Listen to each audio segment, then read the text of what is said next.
First, I'd like to welcome Alexi McCammond. She's a journalist and MSNBC contributor. She's opinion editor at The Washington Post. Alexi, thanks so much for joining us, and come on in with your question. Thanks, John, and good to see you, Ryan and Rana. Thank you all for doing this, and I appreciate the opportunity to ask a question.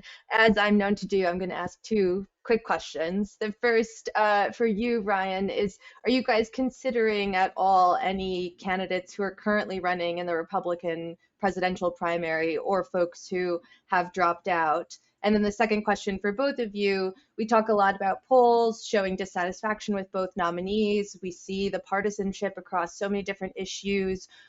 Beyond polls and this idea of unity, what can you both tell us that voters do want? If they don't want Biden, they don't want Trump, they don't want the chaos, what do they want, especially when it's often difficult for voters to name another lawmaker or elected official who they even know, let alone someone they'd like to run the country? Thank you both. I love the second question. Ryan, can you dispense with the first question in 15 seconds or fewer, which was about whether you were. Go ahead. We're not talking to anybody right now who's currently running for Republican president. That doesn't mean we wouldn't in the future, depending on where things go.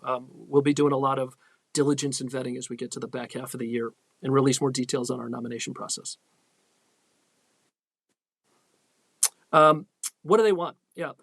So it's interesting. We did a bunch of focus groups over the summer. And of course, our common sense policy booklet, that didn't just come out of nowhere. That was based on our polling and research that we did over the course of 2 years to get a sense of where do most Americans want to go on most issues. And you can really find it in there. What was fascinating is in the focus group, we were asking voters what are the specific kinds of pledges that we wanted them they wanted to make of a candidate, and we expected it to be policy based. I wanted them to do this on immigration, this on energy. That was part of it. It was amazing the degree to which voters said, "I want a president who's going to unify the country and operate fundamentally differently than the previous presidents have." And a lot of them even said, "I'd be willing to vote for somebody I disagree with on an important issue for me if they got that one big thing right." As we've seen, it's difficult for one person to make that happen. Please, Rana. Yeah, I mean, I don't dispute some of that. I think the voters are looking for stability. They're looking for someone to govern for everyone, not just those that voted for them. They're looking for someone to unify the country, to work across the aisle, to solve the problems of America. And I would argue that is something that Joe Biden has done since he got in office.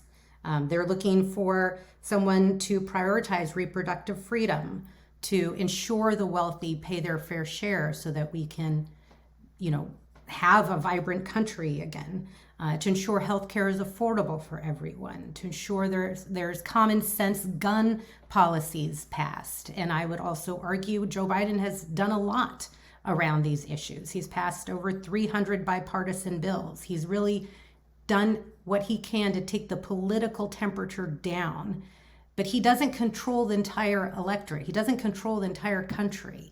And this extremism in the populace that individuals as humans embody, he can't control that, but the best he can do is govern for everyone and really listen and try to figure out what Americans need. And that's what he's doing. Alexi, thank you so much for your question. Thanks for joining us on Open to Debate.